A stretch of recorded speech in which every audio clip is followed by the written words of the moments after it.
Good morning. My name is Ben Cross with 5 Star Roofing and Restoration. Just up here on this roof, checking it out. I just finished doing a little inspection here.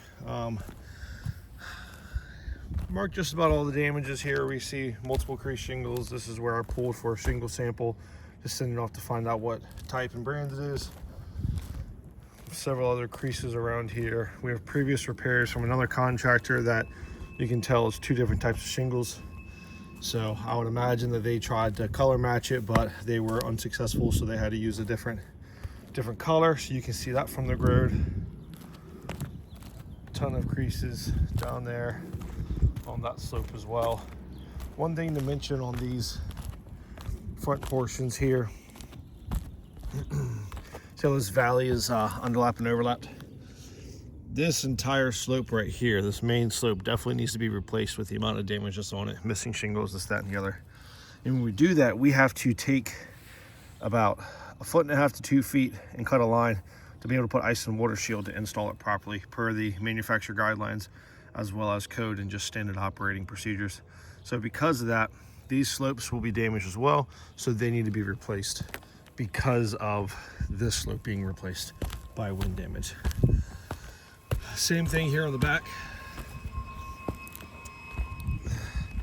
Crease shingles of this corner here, and this is actually a really good example.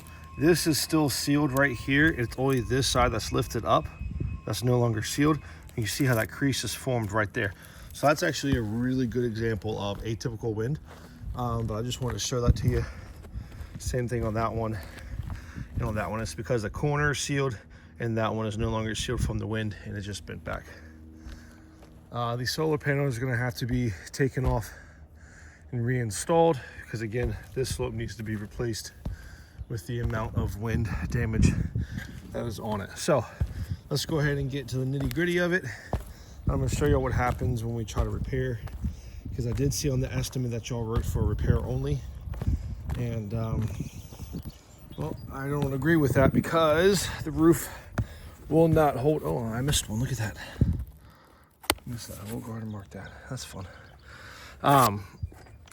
Because the roof cannot withstand a repair. It will not be successfully repaired. And the only reason why I know that is because I'm head of our repair unit. We have no problem doing repairs when they are warranted and when they can be done. But in this case, on this roof, there's simply just too many, and this roof's not going to hold up to it. And let's go ahead and see that in real life. So here's the shingle that's damaged. We have to lift the shingles above it to find out. Okay, this is the start, which means it's going to stop right there. So let's move over a little bit. What's going to happen is I have to mechanically unseal each one of these shingles, which at times leaves residue and felt and fiberglass on the shingles below. That's called a material transfer, and that means that you can't seal the shingle properly again.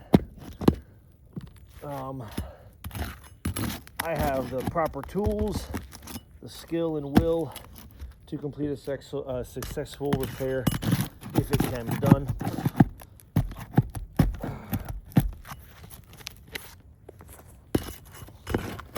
I have to lift these shingles up below a 45 or somewhere around there to be able to find the fasteners, to be able to pull the fasteners out. Observation is that the nails are in the correct location, so it was a proper install. They're also at the proper depth, so the nail gun that they used to put the nails in. Okay, so here's a good example of why I'm saying what I'm saying. So this is the proper way to remove a fastener, okay? Lift the shingle up to be able to go up underneath it and pry it up. When doing so, it has now split that shingle. So now this entire shingle, this entire tab needs to be replaced as well. Okay, that's consequential damage of a repair. That's what makes a repair not successful and a roof not compatible with it. So keep going.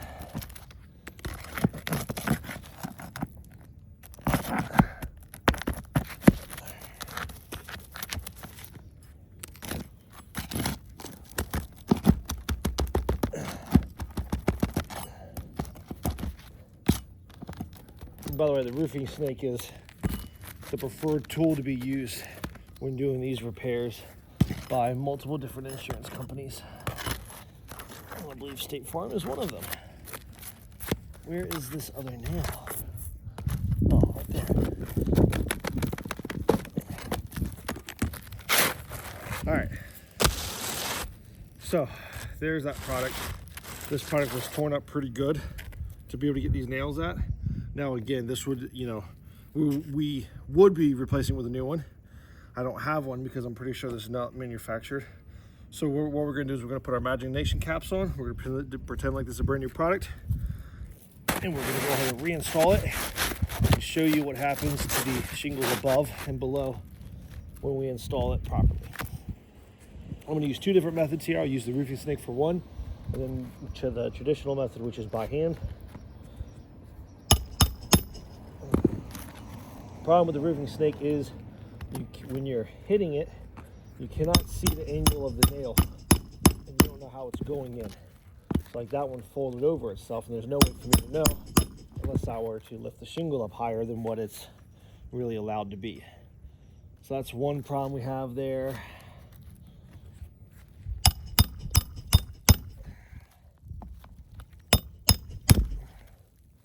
That one did the same thing. It just folded over on itself, which is no good. Put one right here. This one went in pretty good. That's good. All right, now I'll show y'all the traditional way, just lifting the shingle up.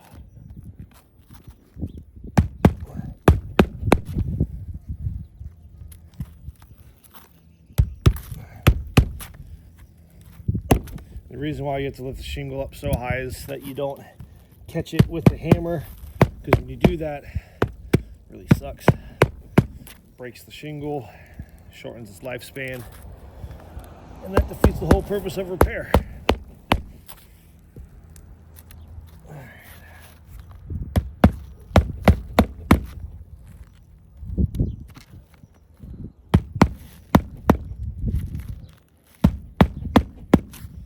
All right, now let's see what we're working with here. All right, now mind you, this would be the new shingle, okay? Now, I put the roofing snake right here, hit it. We see here we have crushed granules. Okay, that simulates hail damage. And more crushed granules all the way down to the asphalt. Now, the whole reason why there's granules on asphalt shingles is the granules are there to actually protect the asphalt from overheating and from just disintegrating from the sun. So where there's a lack of granules, this is gonna go down into the fiberglass. It'll be showing, and then it's eventually just gonna disintegrate over time, which shortens the lifespan of the shingle. Now, this one I used on the roofing snake as well. Again, now notice how I'm just doing this very lightly, and now there's a black spot right there, but I do it right here, there's still no black spot. And the reason why is because these granules are good because they haven't been crushed by the roofing snake, okay? Again, right here, crushed granules. Now, let's look at the nails that I did by hand. No damage on the bottom. However, now I have granule loss at the very top, crease forming. Now again, watch how I do this very gently and granules are falling, but I do it I do it down here in the middle and we have no granules falling. And the reason why, and I'm doing much harder and we have very little granules falling, but here granules are falling like crazy. And the whole reason why is because it was bent back and forth and now the membrane is broken. Same thing with this one, same thing with that one. We have creases there now. So to be able to conduct a successful repair, one of the things you have to measure to be able to determine if it's a successful repair is the amount of damage caused during the repair, okay? If another contractor came up here a month later after I've done these repairs, they would 110% mark this as wind damage because it looks exactly like wind damage. That tells me right there that it can't be done successfully. That tells me right there that the roof cannot withstand any kind of repairs at this point in time. With the fact that just on this main slope, 1, 2, 3, 4, 5, 6, 7, 8, 9, 10, 11, 12, 13, 14, 26 shingles. And again, I just did this very quickly because I needed to get to other appointments and stuff. 26 shingles just on this front portion. That is a considerable amount of shingles that are damaged by wind. Another 2 on that slope. I think we have 12 on the back between there and there. That's an exorbitant amount of damage. So in my professional opinion and years of experience, this is not something that can be repaired, nor should be repaired. The amount of wind damage is just too much. One other thing, if y'all weren't able to see the granules falling, they've all fell and held fast to basically my fall protection device. Watch what happens when I move this. There's all the granules. There's all the granules that y'all didn't see falling. That is a lot. Now imagine that 26 times over. Imagine damaging 3 shingles for every repair. Actually, it's more than that. It's between 5 and 7 shingles per repair. So 26 times will be nice. 26 times 5 is what, 230? No, 26 times 5 is 130. Something like that. Sorry, math isn't math around. 180. So what, we have over 100 damaged shingles now? That's not what's right for this homeowner. So if you have any questions, please feel free to give me a call, 717-454-6968. Again, my name is Ben Cross, Hague certified. Been doing this for 12 years. Thank y'all. Have a blessed day.